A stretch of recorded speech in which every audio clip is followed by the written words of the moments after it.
கர்த்தருடைய பரிசுத்த நாமம் உண்டாகும். 1 கொரிந்தியர் 5ஆம் அதிகாரம் 4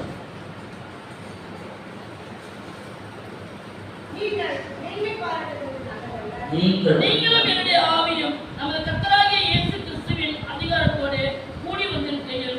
அப்படிப்பட்டவருடைய ஆவி கர்த்தராகிய இயேசு கிறிஸ்துவின் நாளிலே ரட்சிக்கப்படும்படி மாம்சத்தின் அழிவுக்காக நம்முடைய கர்த்தராகிய இயேசு கிறிஸ்துவின் நாமத்தினாலே அவனை சாத்தானுக்கு ஒப்புக் கொடுக்க வேண்டும் என்று தீர்ப்பு செய்கிறேன். பவுல் ஒரு முடிவு பண்றார். என்ன முடிவு பண்றாருன்னா, இவருடைய அடக்குறது சாத்தானுடைய கருத்திலே ஒப்புக்கொள்ளும். நீங்களும் என்னுடைய ஆவியும் நமது கர்த்தராகிய இயேசு கிறிஸ்துவின் அதிகாரத்தோடு கூடி வந்திருக்கிறீர்கள். பவுல் சொல்லும் பொழுது அங்கு இருக்கிற எல்லாரும் இயேசு கிறிஸ்துவின் அதிகாரத்தோடு கூடி வந்திருக்கிறார். என்ன செய்யறாங்க? வாஸ்தா தெரியும். அப்படிப்பட்டவர்கள், கீழ்ப்படியாதவர்கள், அடங்காதவர்கள், இப்படிப்பட்டவர்கள் என்ன செய்தார்களாம்? அப்படிப்பட்டவனுடைய ஆவி கர்த்தராகிய இயேசு கிறிஸ்துவின் நாளிலே ரட்சிக்கப்படும்படி, கிறிஸ்துவின் நாளிலே நரகத்தை அழைத்து போகாதபடிக்கு அந்த ஆத்மா ரட்சிக்கப்படும்படி மாம்சத்தின் அழிவுக்காக, சரீரத்திலே வேதனை கொடுமை உண்டாகும், சரீரத்திலே வேதனை உண்டாகும். இப்படி உண்டாகும்போது அவர்கள் ஒருவேளை திருந்துவார்களா என்பதற்காக என்ன செய்தாராம்? மாம்சத்தின் அழிவுக்காக கர்த்தராகிய இயேசு கிறிஸ்துவின் நாமத்தினாலே அவனை சாத்தானுக்கு ஒப்புக் கொடுக்க வேண்டும் தீர்ப்பு செய்கிறேன். இயேசு கிறிஸ்துவின் நாமத்தினால சொன்னாதான் செய்ய முடியும். ஒரு மனிதனை ஆசீர்வதிப்பதோ சபிப்பதோ கர்த்தர் செய்தால்தான். கர்த்தருடைய நாமத்தினால் ஆசீர்வதிக்கிறதற்கு ஏற்கனவே முத்திரை பெற்றவர்கள் ஆசீர்வதித்தா ஆசீர்வாதம் நடக்கும். ஏற்கனவே முத்திரை பெற்றவர்கள் சபித்தால் அது சாபமாய் போகும். அப்போ இவர் என்ன செய்யறாரா? இயேசு கிறிஸ்துவின் நாமத்தினாலே அவனை சாத்தானுக்கு ஒப்புக் கொடுக்க வேண்டும் என்று தீர்ப்பு செய்கிறேன். எவ்வளவு சொல்லியும் கேட்கல, எவ்வளவு பிரசங்கியும் கேட்கல, வேதவசனம் கேட்கல, படிச்சு பைபிள் படிச்சு உபதேசம் பண்ணி எவ்வளவு ஆலோசனை சொல்லி கேட்கலன்னா அப்படி என்ன செய்ய போகுதுங்கிறத சொல்றாங்க. மாடு ஆடுலாம் பார்த்துருக்கீங்க. அடங்காத ஆடு மாடு ரோட்ல எங்க வேணா தெரியும். அடிப்பாங்க, நல்லா அடிப்பாங்க, அடிச்சடிச்சு விரட்டுவாங்க. அதுக்கப்புறம் என்ன செய்வாங்க? அவருடைய காலை மடிச்சு கட்டி விட்டுருவாங்க. ஆட்டுக்கும் மாட்டுக்கும் பார்த்துட்டேன், மாட்டுக்கும் கட்டி விடுறாங்க. முழங்கால் வரணும் மடிச்சு அப்படியே கட்டி விட்டுருவாங்க. இஷ்டத்துக்கு போக முடியாம காலை மடிச்சு காலை கட்டி விட்டுருவாங்க. அதற்கும் அடங்கவில்லை என்றால் அது மற்றவர்களை மற்றவர்கள் போக்குவரத்து அது இடையூறு செய்யும், அது மற்றவர்கள் இடையூறாக இருக்கும். அப்பொழுதும் அது அடங்கவில்லை என்றால் அதை கசாப்காரனுக்கு கொடுத்துருவாங்க. கசாப்காரனுக்கு கொடுத்துருவாங்க. அவன் அதை போட்டு அவன் வியாபாரம் பண்ணிக்குவான். இங்கே சொல்லப்படுகிறது மாம்சத்தின் அழிவுக்காக கர்த்தராகிய இயேசு கிறிஸ்து நாமத்தினால் அவனை சாத்தானுக்கு ஒப்புக் கொடுக்க வேண்டும் என்று தீர்ப்பு செய்கிறது. எதுக்காகனா கர்த்தராகிய இயேசு கிறிஸ்துவினாலே ரட்சிக்கப்படும்படிக்கு கடிந்து கொள்ளப்படுதல், சிக்ஷித்தல் ஏன் வருதுன்னா இயேசு கிறிஸ்துவின் நாளிலே ரட்சிக்கப்படுவதற்கு. கடிந்து கொள்வது வரும்போது அதை நம்ம புரிஞ்சுக்கணும்.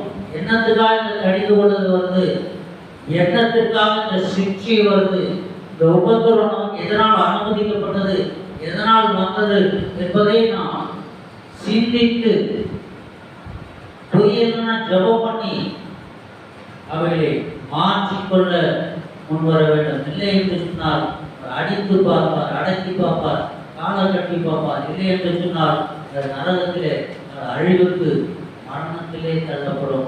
நீதிமொழிகள் 11ஆம் அதிகாரம் 31ஆம் வசனம். 11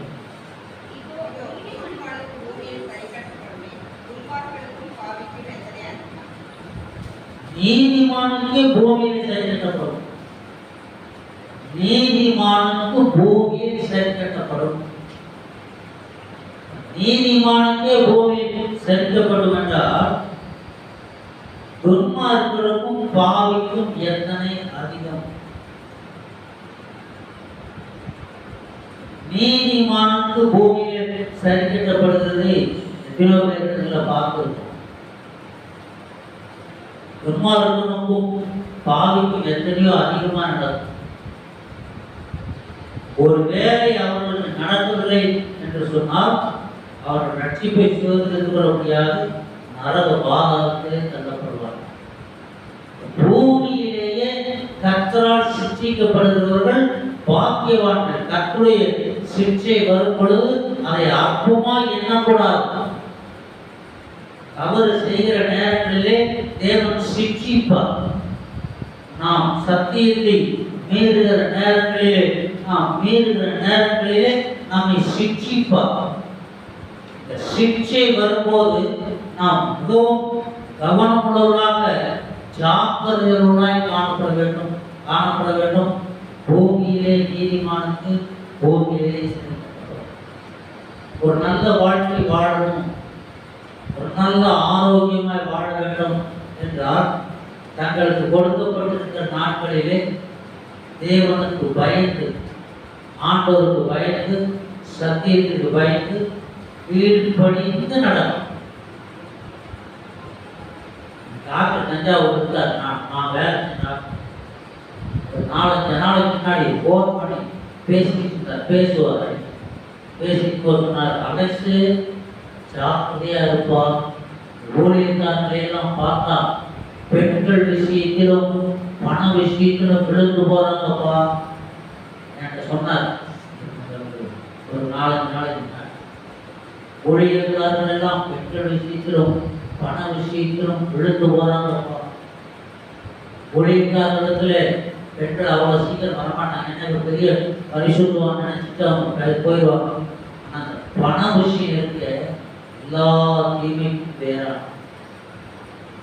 அது இடம் கொடுத்துக்கிறோம் கவிழ்த்து போறோம். பண விஷயம் தான் இன்றைக்கு அநேகரை கவிழ்த்து கொண்டு இருக்காங்க.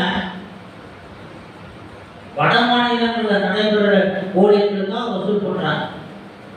வட மாநிலங்களுக்கு இவங்களுக்கும் சம்மந்தம் இருக்கா என்னன்னு தெரியல. ஜெபம் பண்ணது நல்லது, அவருக்கு மிஷினரிக்கு தாங்கறவங்களா இருந்தால் நல்லது. நம்ம குடும்பத்தை நம்ம கவனிக்கிறதில்லை, சொந்த குடும்பத்தை விசாரிக்க அறியாதான் தேவனுடைய சபை எப்படி விசாரிப்பான்னு சொல்லிட்டு சொந்த குடும்பத்தை நடத்த அறியாதிருந்தார், சொந்த சபை தாங்க அறியாதிருந்தால் மற்றவங்க எப்படி தாங்கிறது? கர்த்தருடைய பங்கை வஞ்சித்து இன்னொருவருக்கு செய்கிற உதவி ஊழியம் அங்கீகரிக்கப்படாது. தேவனுக்கு ராயனுக்கு ராயனுக்கு என்று சொல்லி கர்த்தருடைய பக்கம் கர்த்தருக்கு சேரும். இப்படி தாங்கள் வஞ்சிக்கப்பட்டு தெரியாம அணையிருக்காங்க. நிறைய பேர் கேள்விப்பட்டிருக்கோம். இங்கேயோ தசம்பாகம் கொடுத்தா அது டேக்ஸ் யாராவது தசம்பாகம் அங்கே கொடுக்குறாங்க, இவங்க சபைக்கு கொடுக்காம அந்த சபைக்கு தான் கொடுக்கும். எந்த ஊழியக்காரர் ஜெபித்து ஆலோசனை கொடுத்து வெளிப்பாடு தீர்க்கதரிசனங்களை சொல்லி நடத்துகிறாரோ அவர்தான் அவருடைய ஊழியக்காரர். இது எதுவுமே இங்கே இல்லை அப்படின்னு நாங்கள் போகிறது பிரயோஜனம் இல்லை. ஏதோ பிரசங்கங்கள் ஆலோசனை கேட்கலாம், பிரசங்கத்தில் ஆலோசனை வரும். ஊழியக்காரர்களை விளக்குவதற்கு பிசாசு எந்த விதத்தில் வஞ்சித்தாலும் நீதிமான் தவறாகவே இருந்தவன் நீதிமானாகவே வாழ்ந்து விட்டால் அவனுக்கு போதிலே சரி கட்டப்படும். ஒரு ஆச்சரியமான விஷயத்தை வேதத்தில் பார்த்தேன். ஏன்னா வேதத்தை வாசிச்சு உட்கார்ந்து தியானம் பண்ணணும். அந்த பகுதியை தியானம் அதனுடைய சம்மந்தப்பட்ட பகுதி தியானம் பண்ணலாம் அப்படிலாம் சொல்லி பார்க்குறேன். ஒரு சிலருக்கு புரியாது. கடந்த வாரத்தில் நான் தியானம் பண்ணி காரியத்தை தான் இப்போ சொல்ல போகிறேன். 2 ராஜா 13ஆம் அதிகாரம் 14ஆம் வசனம்.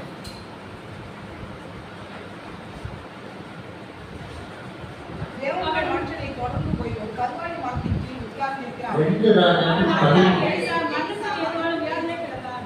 அப்பொழுது இஸ்ரவேலின் ராஜாவாகிய யோவாஸ் அவனிடத்துக்கு போய் அவன் மேல் விழுந்து அழுது, என் தகப்பனே, இஸ்ரவேலுக்கு ரதமும் குதிரைகளுமாய் இருந்தவரே என்றார். எலிசா அவனை பார்த்து, போதும். இந்த சிந்திக்கும் போது எனக்கு ரொம்பவுமே பிரமிப்பா இருக்குது. நீதிமானுக்கு பூமியிலே சரி கட்டப்படும் என்று சொல்லியிருக்கு. எலிசா மரணத்துக்கு ஏதுவான் வியாதிப்பட்டு கிடந்தான். இவன் என்ன தவறு செய்தான்? பரிசுத்தவான்களை எல்லாம் பார்க்கிறோம். ஆபிரகாம் 120 வயதுல மரித்தான். தன் பிதாக்களோடு சேர்த்து கொள்ளப்பட்டான், படுத்து கொண்டான். இப்படிலாம் வேதம் சொல்லுது. மரணத்துக்கு ஏதுவான வியாதினா ட்ரீட்மெண்டே இல்லாத ஒரு வியாதி. உசியா ராஜானா செத்தானா அவன் வந்து எல்லைகளை தாண்டி போய் ஆசாரி செய்த தூபத்தை காட்டினா, கத்தர் அடித்தா புஷ்பம் முடிச்சு செத்தான். பெரும்புகார் இல்லாமல் செத்த ராஜாக்கள் இருக்கான். பெரும்புகார் இல்லாமல் செத்தான். சரி, அவர்கள் செய்தார்கள். அவர்களுக்கு பூமியில் சேர்க்கப்பட்டது. பரிசுத்தவான்களை குறித்து பார்க்கும் பொழுது ஒவ்வொருடைய மரணம் எவ்வளவு அருமையா இருக்கிறது. ஆனாம் 930 வயசுல அவன் செத்தான், மரித்தான் தான் இருக்கு. அப்ப அவன் என்ன செய்யலையா? அவன் ஆதிய செய்தவை மன்னிக்கப்பட்டு போய்விட்டதா? பரிசுத்தவான்கள் அப்படியான சொல்லியிருக்கு. தன் பிதாக்களோடு சேர்க்கப்பட்டான், பிதாக்களோடு படுத்து கொண்டான், இப்படிதான் சொல்லப்பட்டிருக்கிறது.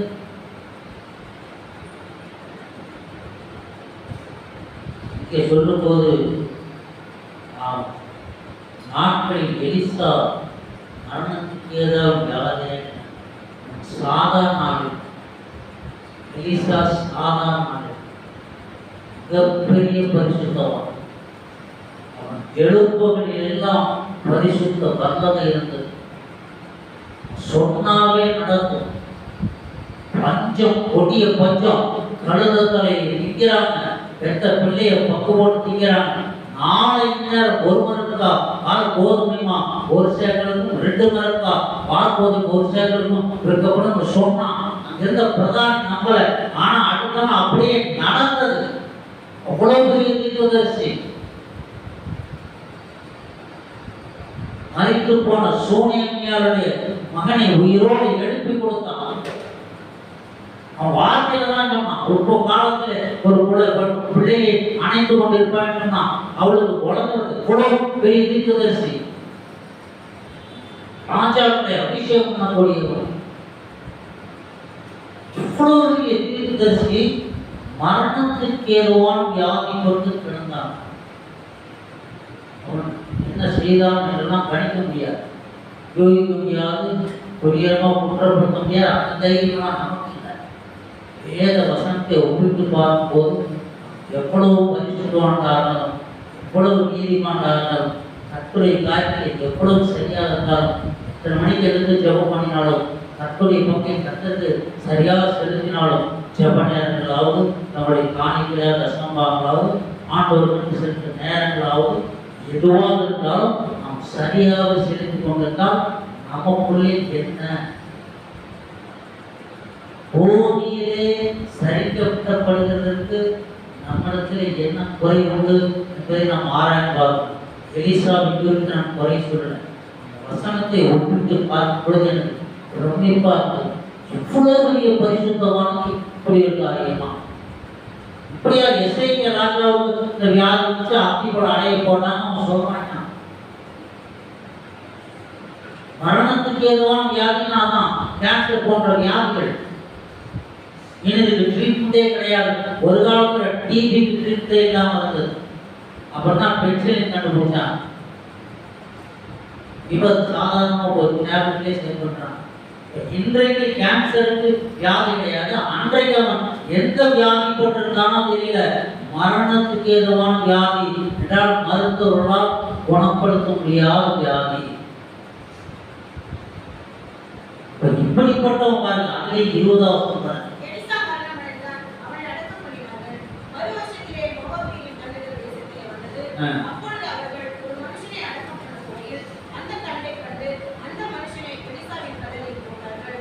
அந்த மனுஷனின் பிரேதம் அதிலே இருந்து எலிசாவின் எலும்புகளில் பட்டபோது அந்த மனுஷன் உயிரிழந்து தன் கால்களை ஊன்றி எழுந்திருந்தான். செத்த பிரேதம் இவன் போய் கை வச்சு ஜெபம் பண்ணல. ஏற்கனவே ஒரு பிள்ளைய ஜெபம் பண்ணி உயிரோடு எழுப்புனான். இப்ப இவன் போய் கை வச்சு ஜெபம் பண்ணி இல்ல, ஆளே இல்ல, உயிரோட இல்ல. அவன் செத்து 1 வருஷம் ஆச்சு, அடக்கம் பண்ணி 1 வருஷம் ஆச்சு. அந்த அடக்கம் பண்ண பொழுது அந்த எலும்புகள் எப்படி மேல வச்சோதில்ல, அந்த எலும்பு மேல கிடந்தா உள்ள இருந்தோம். ஒருவேளை பூமி கடியில் இருந்த அந்த எலும்பு மேல அந்த பூமி, அந்த எலும்பு மேல பூமி மேல் மட்டத்து வரைக்கும் அந்த வதம் வந்துச்சு என்னவோ தெரியல. வதம் வந்துச்சு என்னவோ தெரியல.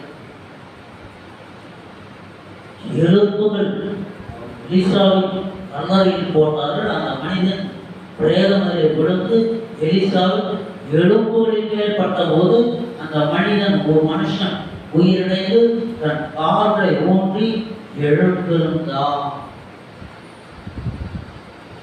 இது என்ன அந்த வருஷத்தின் தோற்ற ஒப்பிடும்போது அது என்ன என்று நம்மால் யோசிக்க முடியாது. நம்ம ஜாக்கிரதையா இருக்கணும். இந்த இடத்துல குறிப்பிடப்படுவது என்னவென்றால், நம்ம எல்லாத்திலையும் சரியா இருக்கோம் என்கின்ற எண்ணம் நமக்கு இருக்கக்கூடாது. எல்லாத்திலும் சரியாக இருந்து ஏதாவது ஒரு சிறிய துவாரம் இருக்கும் என்று சொன்னால் பூமியிலே சரி கட்டப்படும். ஊழியக்காரர்கள், இந்த பெரிய ஊழியக்காரர்கள் குறித்து நான் கேள்விப்பட்டாங்க. அப்படிதான் இருக்குன்னு சொன்னாங்க. ஒரு ஊழியக்காரருடைய மனைவி பெரிய ஊழியக்காரர், பக்கமையான ஊழியக்காரர், பெரிய அர்ப்பணிப்புள்ள ஊழியக்காரருடைய மனைவி கை கால் செயல்படாம படுக்கையில் படுத்திருக்காங்க. 3 மாதம் 4 மாதம் முன்னாடி கேள்விப்பட்டேன். இன்னொரு ஊழியக்காரருடைய மனைவிக்கு கேன்சர் வந்து ஆஸ்பத்திரியில் படுத்திருக்காங்கன்னு கேள்விப்பட்டேன். இதுக்கெல்லாம் நம்ம பதில் சொல்ல முடியாது, யாரையும் எதிர்பார்க்க முடியாது, யாரையும் குற்றப்படுத்த முடியாது. நம்ம ஜாக்கிரதையா இருக்கணும். நாம் செய்கிற ஒவ்வொரு செயல்பாடுகளிலும், நாம் பேசுகிற பேச்சுகளிலும், கர்த்தருக்காக கொடுக்கிற அர்ப்பணிப்பும், கொடுக்கிற நேரங்களிலும், கர்த்தருக்காக ஜீவிக்கிற ஜீவியத்திலும் நாம் ஜாக்கிரதையா இருக்கணும். அதுதான் இங்கே வலியுறுத்தப்படுகிறது. யார் குற்றவாளி, யார் தவறு செய்தார் என்பது நமக்கு தேவையில்லாத ஒரு காரியம். ஒருவேளை அவர் செய்கிற தவறு நமக்கு தெரிய ஒரு மனதை ஒழுங்காக ஜெபம் பண்ணலாம், இல்லைன்னா விட்டுறலாம். அதை தூக்கி கொண்டு இருக்க வேண்டாம். நீதிமானுக்கு பூமியிலே சரி கட்டப்படும். நாம் எல்லாம் நீதிமான்களாய் வாழ்ந்து கொண்டிருக்கிறோம். நீங்கள் நீதிமான்களாய் வாழ்ந்து கொண்டிருக்கிறீர்களா? உங்களோட பூமியிலே சரி கட்டப்படும், எங்களுக்கும் சரி கட்டப்படும். சாப்பிடுவதாக இருக்கும். நீதிமொழிகள் 10ஆம் அதிகாரம் 24வது வசனம். முன்னோர்களுக்கு பயப்படும் காரியம், முன்னோர்கள் பயப்படும் காரியம் அவனுக்கு வந்து நேரிடும். நீதிமான் விரும்புகிற காரியம் அவனுக்கு கொடுக்கும். நீதிமான் விரும்புகிற காரியமோ அவனுக்கு கொடுக்கப்படும். நீதிமான் விரும்புகிற காரியம் அவனுக்கு கொடுக்கப்படும். துன்மார்க்கன் எதை குறித்து பயந்தான்? யோபு சொன்னான், நான் பயந்த காரியம் எனக்கு நேரிட்டது. ஏன் பயப்பட்டான்னு தெரியும். நான் சில காரியங்களை சிந்திக்கிறோம். சில காரியம் நான் முன்னாடி சிந்திக்கிறோம். இந்த தசமபாவனிக்கு போனால் என்ன ஆகும், அந்த தசமபாவனிக்கு போனால் என்ன ஆகும், நான் யோசித்து நான் பயப்பட எப்படி கர்த்தர் நடத்துவார் என்பது நான் யோசித்து அந்த தசமபாகம் நின்று தான் போனோம். 10,000 மேல அது நின்று தான் போனோம். ஆனால் கர்த்தர் நடத்தாமையா இருக்காரு, நடத்தி கொண்டு தான் இருக்காரு. இப்போ நீதிமான ஒரு நம்ம இருக்கலாம், நம்முடைய மனசாட்சியை நாம் குற்றம் இல்லாமல் இருக்கலாம். பார்க்கிற ஜனங்கள் எல்லாரும், ஊழியக்காரர்கள் எல்லாரும் இவர் நீதிமான் என்று சொல்லலாம். நமக்கே தெரியாம எங்கேயாவது ஒரு ஓட்டம் இருக்கான். எனக்கு ஃபோன் பண்ணாங்க, ஏற்கனவே போன வாரமா அவங்க சொல்லிட்டாங்க. ஃபோனில் ஜாப் பண்ணிட்டு ஒரு வெளிப்பாடு எவ்வளோ சொல்லியிருக்கோம். ஒரு லாஸ்ட் அது போது உடம்புல இடத்துல ஒரு கால் போய் செக் பண்ணி பாருங்க. போய் செக் பண்ணி பார்த்தாங்க, அவங்களுக்கு கிட்னி 80% வேலை செய்யும், 20% வேலை செய்யும். ஃபால்ட் இருக்கு. என்ன ஃபால்ட் நம்ம சொல்ல, ஃபால்ட் என்னன்னு சொல்லல. நேற்று சொல்றாங்க அது ஒரு கல் இருக்குன்னு சொல்றாங்க. இது ஒரு கல்.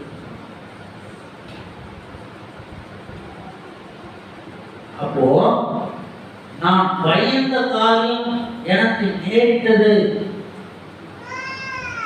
எதுக்காக பயப்பட்டோம்? நீதிமான், அதாவது என்ன சொல்ல வரேன்னா, அவங்களுக்குள்ளே இருந்த வினையிடம் அவர்களுக்கு தெரியாமல் சொல்லுவாங்க. இப்படி 20% வேலை செய்யல அப்படின்னு அவங்களுக்கு தெரியாம இருந்தது. 80% தான் வேலை செய்யுது அப்படின்னு அவங்களுக்கு தெரியாம இருந்தது. கிட்னியில் ஒரு கல் இருக்கு அப்படின்னு அவங்களுக்கு தெரியாம இருந்தது. அது தெரியாமலே வாழ்ந்திருந்தா,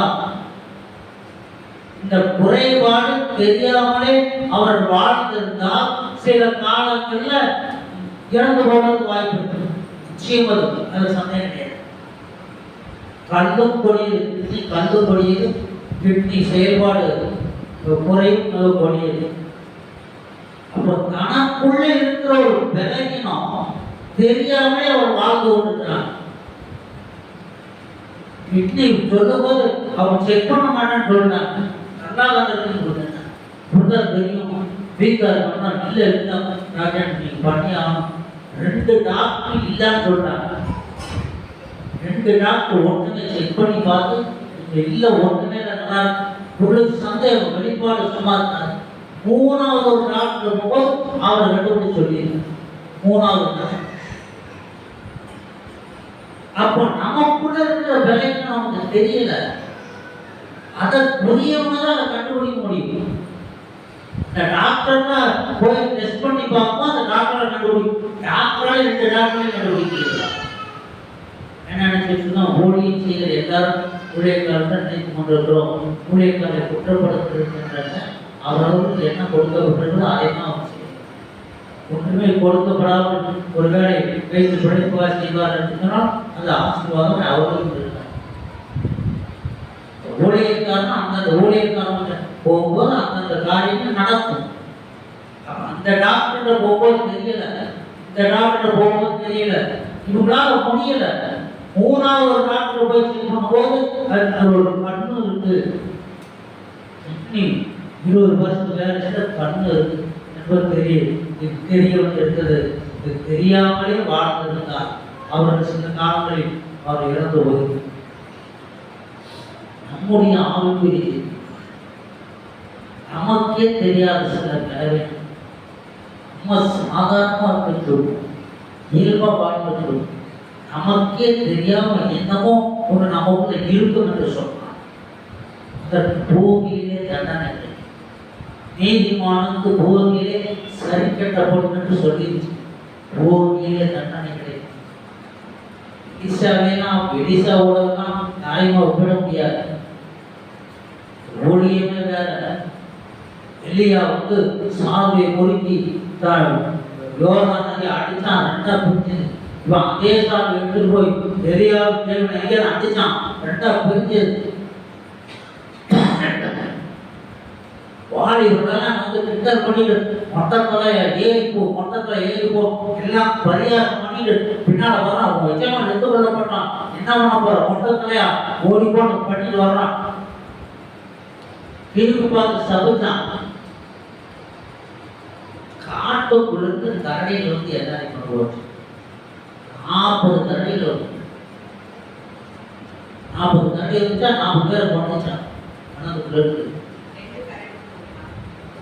2 கரடியா 2 கரடி. எலிசா பின்னால திரும்பி அவன் சபையோட 2 கரடி காட்டுக்குள்ள வந்து 40 பேரை கொண்டு போயிடுச்சு. ஓடி தப்பிச்சாங்க. இவ்வளவு பெரிய ஆளுங்க. அவன் சொன்னா ஒரே நாள் கொடிய பஞ்சம் போச்சு. எறும்பு 1 வருஷம் கழிச்சு எறும்புல பட்ட செத்த பிரேதம் உயிரோடு இருந்தது. எலிசாவை யாராலும் குற்றப்படுத்த முடியாது. அவனுக்குள்ள இருந்த தரிக்கணும் என்ன என்பதை நாம் ஆராயவும் வேண்டாம். சும்மா என்ன ஆராயணும்னா நமக்குள்ள என்ன தரிக்கணும் என்பதைத்தான் நாம் ஆராயணும். துன்மார்க்கனும் பயப்படும் காரியம் அவனுக்கு வந்து நேரிடும். அப்போ யோபு நீதிமானா இருந்தான். அவனுக்கு வச்சு ஆண்டவர் சாட்சி விட்டார். உத்தமனும் சன்மார்க்கனும் தேவனுக்கு பயந்து பொல்லாப்புள்ளவருமாய் இவனை போல பூமியில ஒருவன் மனுஷன் இல்லை. ஒருத்தன் தான் அவ்வளவு நீதிமான். அவன் ஏன் பயந்தான் தெரியல. காரணம் எல்லாம் பயந்து. ஒருவேளை இதெல்லாம் இல்லாம போனா நம்ம என்ன ஆகும் என்று அவன் யோசிச்சிருப்பான், பயந்துருப்பான். என்ன சொல்றான்? நான் பயந்ததாகி தேவையில்லாத பயங்கள் நமக்கு வேண்டாம், தேவையில்லாத சிந்தை வேண்டாம். நமக்கு சிந்திக்கிறதுக்கு வேதத்துக்கு எத்தனையோ சாட்சிகள் உண்டு, எத்தனையோ முன்மாதிரிகள் உண்டு. வேத வசனங்கள் இவைகளை தியானிக்கிறதே மனசுக்கு நேரம் தந்தார். அப்படி போன சொன்னா இவளுக்கே நேரம் தந்தார். நீதிமான் விரும்புகிற காரியம் அவனுக்கு கொடுக்கணும். அது எப்படி கொடுத்துருவார்? அவருக்கு தெரியும் எப்படி கொடுக்கணும். ஈசா நீதிமானா இருக்கும்போது அவன் என்ன விரும்பினா, நாளை நேரத்து ஜனங்களே பஞ்சம் எல்லாம் போகணும். பேசிட்டாங்க, நீங்க என் பிள்ளை சாப்பிட நாளைக்கு பிள்ளை கொடு, இன்னைக்கு ஒரு பிள்ளை சாப்பிட்ட நாளைக்கு இந்த பிள்ளை கொடுக்க மாட்டேன், ராஜாட்ட வளர்ந்து போகும். அப்படிப்பட்ட பட்சத்தை நாளைக்கு நேரம் அப்படின்னா நாளைக்கு தான் நடந்தது. பொழுதுகை நீதிமான் விரும்பின காரியம் கொடுக்கப்பட்டது, சொன்ன காரியம் நிறைவேற்றப்பட்டது. நீதிமன்ற நம்ம இருக்கலாம், ஆண்டவருக்கு பயப்பட பயன்படுத்த இருக்கலாம், அப்படி வேணா இருக்கலாம். நமக்குள்ள என்ன இருக்குன்னு நமக்கே தெரியாமல் இருக்குமானால் அதை தெரியப்படுத்தணும்னு ஜோபம். வெளிப்பாடு நினைச்சு போய் டாக்டர் செக் பண்ணி மசாலையே இருக்கு, வெளிப்பாடு நினைச்சு போய் டாக்டர் செக் பண்ணி என்ன வெளிப்பாடு சொன்னோமோ அந்த வெளிப்பாடு வந்து அதை சரி பண்ணியிருக்காங்க. அப்ப நம்மிடத்துல என்ன குறை என்பதை ஆண்டவர் நமக்கு வெளிப்படும்.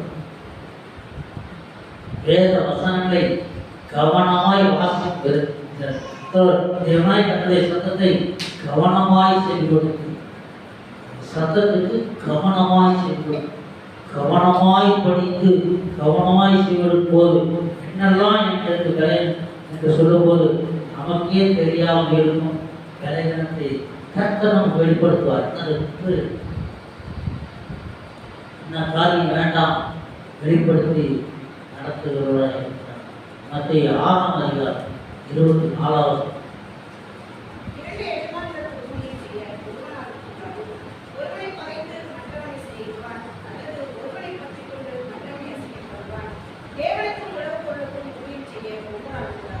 ஒரு நாளும் கூட 2 எஜமான் ஊழியம் செய்வது எப்படி இருக்கிறார்கள் என்று சொன்னால், சிலர் தேவனுடைய ஊழியர்களாக தேவனுடைய பிள்ளைகள் எப்படி இருக்கிறாங்கன்னா பிணை கைதிகள். பிணை கைதி என்ன பண்ணணும்னா அவர் வெளியில ஜாமீன் விட்டுருவாங்க. பிணை அப்படின்னா ஜாமீன், பிணை கைதினா ஜாமீன் விட்டுருவாங்க. வாரத்துக்கு ஒரு நாளைக்கோ தினம் ஒரு முறையோ எத்தனை நாளைக்கு எவ்வளோ சொல்றாங்களோ அந்த நாளை எவ்வளோ போலீஸ் ஸ்டேஷன் போய் கையெழுத்து போடுவோம், நான் இருக்கேன்னு. ஊருக்கு போகக்கூடாது, போகிறதா பரிசுனோட போகணும், வெளிநாட்டுக்கு தான் போக முடியாது. அப்போ பிணைக்கை அந்த எண்ணெய்க்கு குறித்து அன்னைக்கு போய் கையெழுத்து போடணும். இன்றைக்கு அநேக கிறிஸ்தவர்கள் பிணை கைதிகளாக இருக்காங்க. என்னன்னா வார ஒரு தடவை சபையில வந்து கையெழுத்து போட்டுருக்கோம். நம்மளை எந்த பிணைக்க சுதந்திரவாளியாக இருந்தால் இங்கேயும் சுதந்திரமாக இருப்போம், ஆராதிப்போம். வீடுகளில் சென்றும் சுதந்திரமாய் ஆராதித்து கொண்டிருப்போம். வேலை செய்யும் இடங்களிலோ எல்லா இடங்களிலும் நாம் சுதந்திரமாக சாட்சியாக இருப்போம். தைரியமாக சொல்ல முடியும், சுவிசேஷத்தை தைரியமாக சொல்ல முடியும். சுதந்திரவாளியா இல்லாம சாத்தானுக்கு அடிமையா இருந்தா 2 எஜமானுக்கு வேலை செய்யும். வார ஒரு தடவை கையெழுத்து போட்டு போய் அட்டண்டன்ஸ் கொடுத்துட்டு போய் ஆராதனை போனதுக்கு அப்புறம் சாத்தானுக்கு ஊழியம். ஞாயிற்றுக்கிழமை விடப்பட்ட நாள் யாராவது ஊழியத்துக்கு போனா குழுவா சேர்ந்து போவோம், இவங்களும் சேர்ந்து போவாங்க. பார்க்க நிறைய பேர் பார்க்கலாம், குழுவா ஊழியம் செய்வார்கள். அவர்களை தவறுன்னு சொல்றேன். அவர்களுக்குள் எவராவது பிணைக்க இருக்கிறார்களா என்பதை அவர்கள் ஆராய்ந்து பார்க்கணும். நமக்குள்ளே பிணைக்க ஒருவருமே இருக்கக்கூடாது. வார ஒரு அட்டண்டன்ஸ் கொடுத்துட்டு அதுக்கப்புறம் போய் விருப்பம் போல வாழ்ந்து கொண்டிருக்கிறவர் இருக்கக்கூடாது. அது உலகத்திலேயே வாழ்ந்துக்கலாம். ஏன்னா பரலோகம் கிடையாது நிச்சயம். இதுலேயும் போட்டு அதுலேயும் வேஷம் போட்டு நரகத்துக்கு போகிறதுக்கு ஓப்பனா பேசி உலகத்துல வாழ்ந்து பாவத்தோட வாழ்ந்து நரகத்துக்கு போயிட்டா பிறந்ததுக்காவது ஒரு பிரயோஜனம். ஏன்னா பிறந்ததுக்கு அர்த்தமே இல்லாம போயிடும். ஆனா அப்படி யாரும் நடக்கக்கூடாது. பாவ மன்னிப்புகின்ற பரிகாரத்தை நாம் தெரிந்து கொண்டோம். இயேசு கிறிஸ்து ரத்தம் சிந்தியிருக்கிறார். அவருடைய ரத்தம் மாத்திரமே பாவங்களை மன்னிக்கிறமே கழுவி சுத்திகரிக்கும் என்பதை தெரிந்திருக்கிற நாம் எல்லாரும் பூமியிலே வாழ்ந்து நரகத்துக்கு போகாம பரலோகத்துக்கு போவதற்கு ஒரு நல்ல வழியை தெரிஞ்சிட்டோம். ஒரு நல்ல வழியை தெரிஞ்சிட்டோம். அதனால இங்கே போயிட்டு வரோம், வெளியே இங்கோ போயிட்டு வரோம், தூரமா போயிட்டு வர்ற வழியில எதுக்கோ நேரத்தில் தீங்கி பார்த்தா கொஞ்ச தூரம் போய் பார்த்தா ரோடை இவ்வளவு அகலத்துக்கு 20 அடி, அது ஒரு 15-17 அடி இருக்கும். இதை விட கொஞ்சம் கம்மி வச்சுக்கல. ரோடு இந்த பள்ளமா இருக்கு. எப்படி அதுன்னு தெரியல. பள்ளம் ஒண்ணுமே இல்லை. எப்படி ஒண்ணுதான் கால அடுத்த ரோடு சேர்ந்த முட்டி இருபது எல்லாம் காலி ஆயிடுச்சு. அது தெரிஞ்சதுனால அந்த வழியில போகும். ஏதோ இறங்கணும் கட்டியதா, ஏதோ தேவன் திருவிழான்னு நினைக்கிறேன். நமக்குள்ள இருக்கிற தவறு நம்மளே தெரியாம இருக்கிற மாதிரி நம்முடைய பாதையில என்ன நடந்திருக்கு நம்மளே தெரியாம இருக்கும். அப்போ கட்சியில இறங்குனதுனால அந்த வழி இப்படி இருக்கு, இதுல போனா நமக்கு அழிவு நிச்சயம் அப்படின்னு வேற வழியா எங்கேயோ சிதம்பரம் எங்கேயோ சுருங்கி நாங்கள் வந்தோம். அதுல போனா அழிவு, அப்படி போனா அழிவு என்று தெரியுது. ஏன்னா வேதத்தை வாசித்துட்டோம், கண்டுபிடிச்சிட்டோம், இத்தனை செய்திகளை கேட்டோம், பரலோகத்தை குறித்து நரகத்தை குறித்து எவ்வளவோ செய்தி கேட்டோம். இந்த வழியில இப்படி இருக்குன்னு தெரிய போது, இந்த வாழ்க்கை வாழும் போது நரகத்துக்கு தான் கொண்டு வைக்கணும் என்று சொல்லக்கூடாது. பாதையை மாற்றி எந்த பாதையில போக வேண்டும் என்று வேதம் சொல்லுகிறதோ அந்த பாதையிலே போகிறதற்கு ஒப்புக்கொடுக்கணும். போக வேண்டும்னா இந்த பள்ளத்துல நரகத்துல விடாமல் போய் நாம் நம்முடைய ஜீவனை காப்பாற்றி போடலாம். இல்லையென்றால் ஜீவனை காப்பாற்றி விட முடியாது. தெரியாமல் அது எவ்வளவு பெரிய விஷயம் அன்டைம்ல வர்றோம், அவ்வளவு ஃபாஸ்டா வர்றோம். வந்த வேகத்துல அதுல போய் விட்டுருந்தா என்ன ஏன் ஆபத்து அங்க காப்பாற்றி இருக்கிற ஆச்சரியமா ஒன்று கிடையாது. அதுபோலதான் நம்முடைய ஜீவியத்துல இருக்கக்கூடிய குறைபாடு, நரகத்துக்கு அழைத்து செல்லக்கூடிய குறைபாடு, அல்லது பூமியிலேயே தண்டனை பெற்றுக்கொள்ள செய்யக்கூடிய குறைபாடு அறிய வரணும். கத்தரோடு தெரிவித்தால் யாவது பிரசனத்தில் வரும், இல்லை ஒரு வெளிப்பாட்டில் வரும், இல்லை ஒரு தீர்க்கதரிசனத்தில் வரும். வேதத்தை வாசிப்போவரையும் எந்த விதத்திலும் தேவன் தெரியப்படுத்துவார். அப்பொழுது நாம் அதை மாற்றிக்கொள்ளலாம். 69ஆம் சங்கீதம் 18ஆம் வசனம்.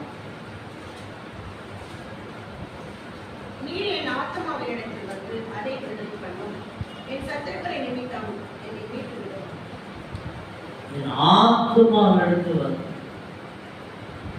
நீ என் ஆத்துமாவிடத்தில் வந்து அதை விடுதலை பண்ணும். ஆவியில ஒரு தவறு செய்தான், அது முடிந்து போகுது. நாளும் எவ்வளவு பயந்துட்டு இருக்கான், இவ்வளவு பயந்துட்டு இருக்கும் போது ஆத்மாவிலிருந்து வந்து அதை விடுதலை பண்ணணும் என்று சொல்றோம். என் சத்துருக்கள் நிமித்தம் என்னை மீட்டு விடும். உபத்திரவங்கள் பெரியது, எதிரிகள் பெரிய அளவுல. யார் எதிரியா இருக்கக்கூடாதோ அவனே எதிரியா இருந்தான். உடன் பிறந்தவர்களெல்லாம் எதிரி. எல்லா சூழ்நிலையும் அவன் ஆத்மாவை வந்து ஜாக்கிரதையான, என் ஆத்மா மண்ணோடு ஒட்டி கொண்டிருக்கிறது சொன்னான். ஆத்மாவிடத்தில் வந்து விடுதலை பண்ணும் என்று சொன்னான். இந்த விண்ணப்பங்கள்லாம் நம்மளுக்கு இருக்கணும். குற்றம் குறைகள் எனக்கு தெரிய வரணும். என்னிடத்துல என்ன மீறுதல் இருக்கிறது, சத்தியத்துக்கு முரணான காரியம் என்ன இருக்கிறது என்பது நமக்கு அறிய வரணும். அறிய வந்தாலும் அறிய வராவிட்டாலும் அதை தெரிந்து கொள்ள நாம் ஜெபம் பண்ணணும், பிரயாசப்படணும். அதற்கேற்ற ஒரு ஆசீர்வாதத்தை கொடுக்கும். ஆதியாகமம் 44:9.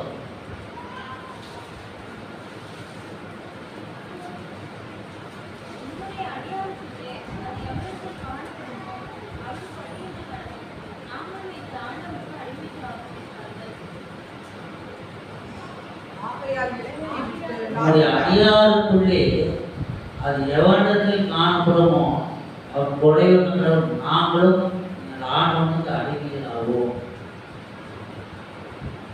இன்னைக்கு மாதிரி அன்னைக்கு அடிமைகள் பிடிக்கிறது கிடையாது, அன்னைக்கு ஜாமீன் கிடையாது. யோசேப்புக்கும் ஜாமீன் கிடையாது. இவர்கள் அடிமைகள் ஆவோம் என்று சொன்னார். ஆனா இவர்கள் அடிமைகள் ஆக இவர்கள் செய்யாத ஒரு குற்றம் எப்படியாவது விடுதலையாக்கப்பட்டார். ஆனா யோசேப்பு நாட்டில் விடுதலை ஜாமீனே கிடையாது. அவனுக்கு குறித்த காலம் வரைக்கும் அவன் தண்டனை அனுபவிச்சு ஆகும். ஆயுள் கைதியாக ஆயுள் காலம் முழுக்க தண்டனை அனுபவிச்சு ஆகும். ஆனா யோசேப்பு எப்படி விடுதலை ஆக்கப்பட்டான்? அவனுக்கு அதிகாரிகள்னா ஆர்டர் போட்டு கமிட்டி போட்டு பேசி ஆர்டர் போட்டு நீதிமன்றத்தில் வழக்காடி இப்படியெல்லாம் விடுதலை அடைந்த யோசேப்பு. பார்வோன் என்ற சொப்பனத்துக்கு விளக்கம் கேட்டா பார்வோன் படி வந்துன்னா பார்வோன் சொப்பனத்துக்கு அர்த்தத்தை சொன்னா உடனே ராஜாவுக்கு 2வது ஆளாயிடும், தேசத்துல 2வது ராஜாவாயிடும். பார்வோனுக்கு அடுத்தது ராஜ வஸ்திரம் தெரிந்து நடக்கிற ஊர்ல பொழுது தொடர்ந்து அவன் ஆயிடும். மறுபடியும் அவன் சிறைச்சாலைக்கு போவது. குமார் விடுதலை ஆக்கினால் விடுதலை கையால் இருக்கும். அப்ப விடுதலை என்பது என்ன? அவன் இருக்கிற இடத்துல இல்ல உள்ளவன் அவனுக்கு என்னவோ அதை ஒழுங்கா செஞ்சுட்டு இருந்தான். இந்த மாதிரி அநியாயமா பழி போட்டாங்க, இந்த மாதிரி அநியாயமா பழி போட்டாங்க, என்ன குறை சொல்லிட்டாங்க, என்னோட எடுத்துட்டாங்க, இப்படி எல்லாம் நம்ம புலம்புற மாதிரி அவன் புலப்பட சிறைச்சாலையை கொண்டு வைக்கும் போது அவன் அங்க இருந்தான். அந்த மிராசை விட்டதுக்கு அப்புறம் அங்க போய் இருந்தான். வீட்படி சுமத்தப்பட்டு சிறைச்சாலையில் இருந்தான். கர்த்தர் யோசேப்போடு இருந்தார். இதுதான் அந்த இடத்துல குறிப்பிட வேண்டியது என்னவென்றால் ஆரம்பத்திலிருந்து கடைசி வரைக்கும் கர்த்தர் யோசேப்போடு இருந்தார். கர்த்தர் நம்மோடு கூடவே இருப்பார்கள். நாம் நம்மை கரம் பிடித்து நடத்துவார். நமக்குரிய காரியங்களை வெளிப்படுத்த மாத்திரமல்ல, நமக்கு எந்த நேரத்தில் எதிர விடுதலை வேணும். சிறை கைதிதான், ஆனா எந்த குற்றத்துக்காக அவன் சிறைக்கு சுமத்தப்பட்டு சிறைக்கு போனோ அந்த குற்றத்தை அவன் செய்யவில்லை, குற்றம் சுமத்தப்பட்டவர். தேவன் பார்த்து கொண்டே இருந்தார். இங்கேயும் அவனை உயர்த்தினார், விடுதலை கொடுத்தார். விடுதலை மெய்யா இருந்தது. விடுதலை இன்னைக்கெல்லாம் ஜெயில இருக்கு விடுதலையான என்ன செய்வாங்க, கேட்டு விட்டுருவாங்க, இங்க வேணாம் போகலாம், அவங்க வீட்டுக்கு போல இங்க வேணாம் போகலாம். யோசேப்பு விடுதலை அப்படி இல்லை. பாவம் இருந்து வாகனங்கள் சென்று அவனை விடுதலையாக்கி கொண்டு வந்து பாவம் நிப்பாட்டி தேவன் முடிவு பார்த்தால் அதுதான். சிறைச்சாலையில் இருந்தாலும் உண்மையாக ஒரு மனிதன் தெரியும். இவரோடு இருந்தோம் ரட்சிக்கப்படுற காலத்தில், ரட்சிக்கப்படாத காலத்தில் இவரோடு இருந்தார். எவ்வளோ வயசாயிருக்கு, வேரோட மறந்து போச்சு. எங்களை கூட்டத்தார் செய்த தவறுக்காக தான் இவர் வச்சு கொண்டு கொள்ள வச்சுட்டார். ஏற்கனவே 80 வருஷமே நம்ம சொன்னாங்க, தஞ்சாவூர் பெரிய கோயில பூசாரிலாம் கட்டி வச்சு கொள்ளையடிச்சு வராங்க. இந்த கூட்டத்தில் இருக்கும்போது யாரோ செய்த தவறுக்கு இவர் சிறைச்சாலை வச்சுட்டார். இவர் சிறைச்சாலை ஓடிட்டு ரட்சிக்கப்பட்டார். விஸ்வநாதன் சிறைச்சாலை போதும் ரட்சிக்கப்பட்டார். அதுக்கப்புறம் சிறைச்சாலை அதிகாரி பார்க்கும்போது அங்க ரட்சிக்கப்பட்ட ஒரு அதிகாரி, அவர் என்னவா இருக்காரு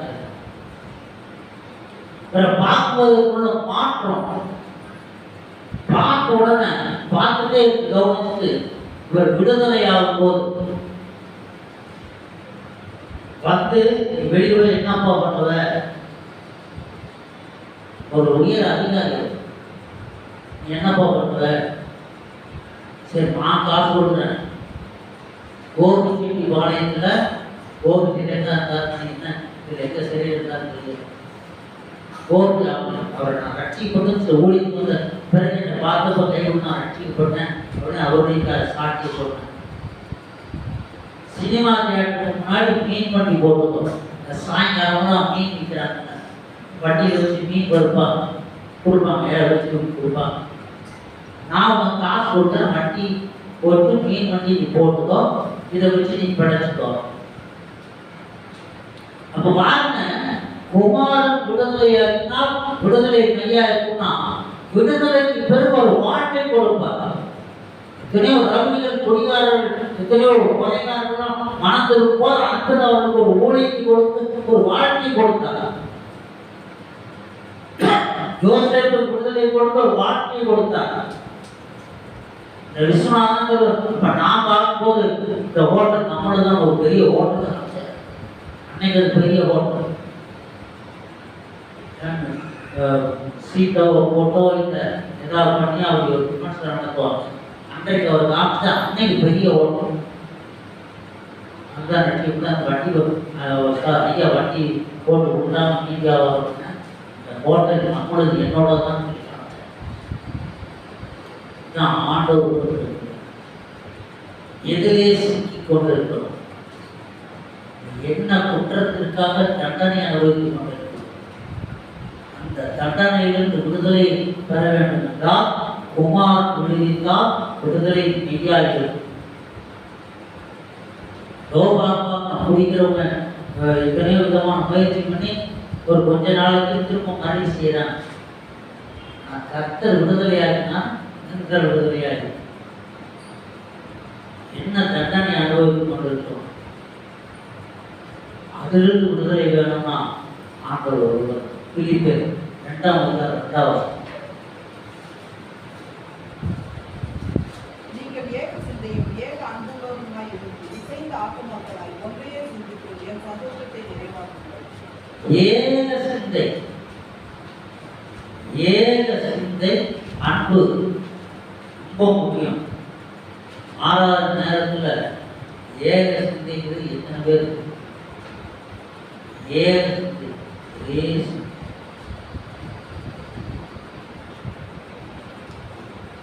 ஆவிக்குள் ஆகும்போது ஏக சிந்தை 3 மணி நேரம் ஆராதிக்கணும் அப்படின்னு ஆண்டவர் வெளிப்படுத்தினாலும் 3 மணி நேரம் ஆராதிக்கிறோம்.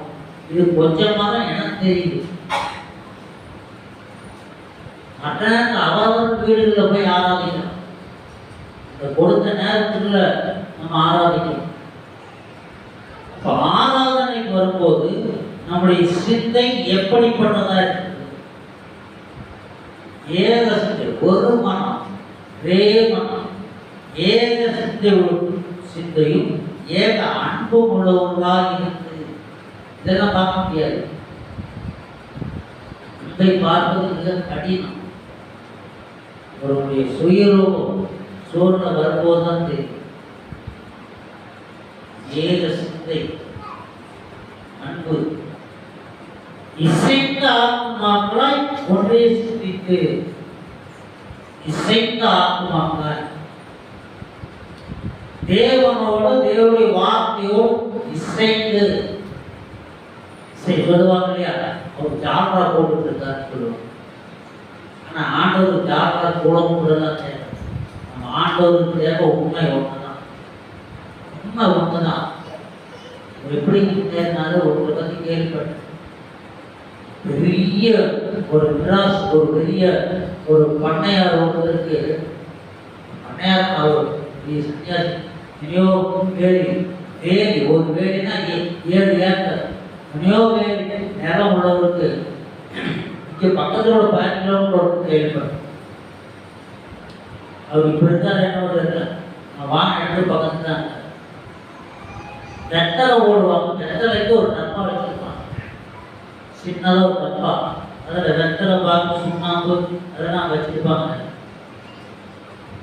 அவர் விட்டுருவோம், பெரியார் விட்டுருவோம், ஆவணாசுல சொல்றேன். அவரும் அப்படிதான். அவரு சரியா சொல்ல, இவர் எனக்கு தெரிஞ்சு நல்லா தெரியும். இந்த வெத்தலை டப்பா பாக்கு டப்பாவை தூக்கிட்டே சுத்தனவர், பின்னாலே சுத்தனவர்.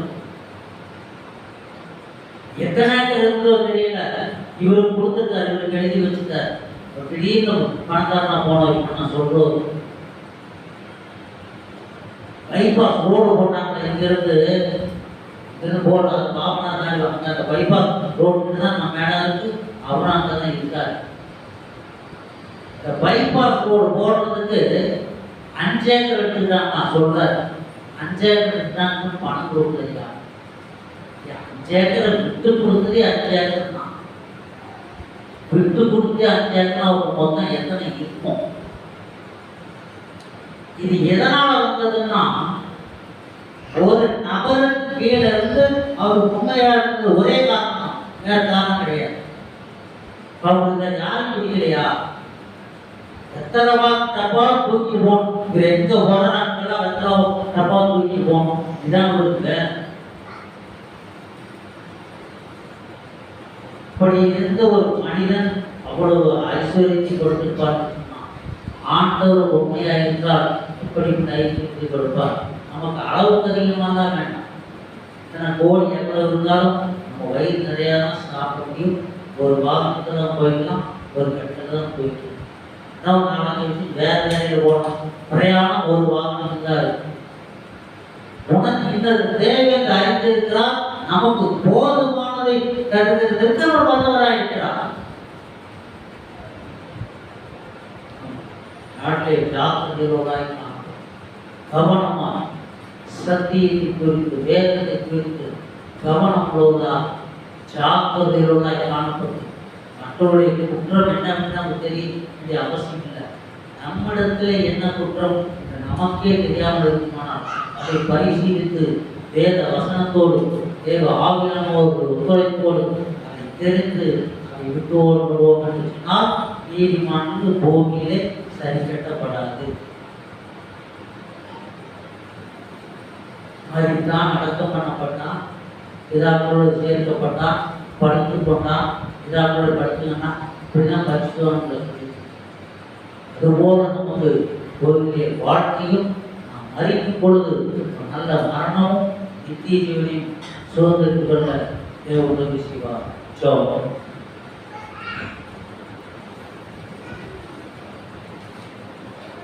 ஸ்தோத்திர ராஜா, துதிக்கிறோம்பா, துதிக்கிறோம். எங்களை அதிகமாக நேசிக்கிற எங்கள் நல்ல பிதாவை நன்றியோடு துதிக்கிறோம்.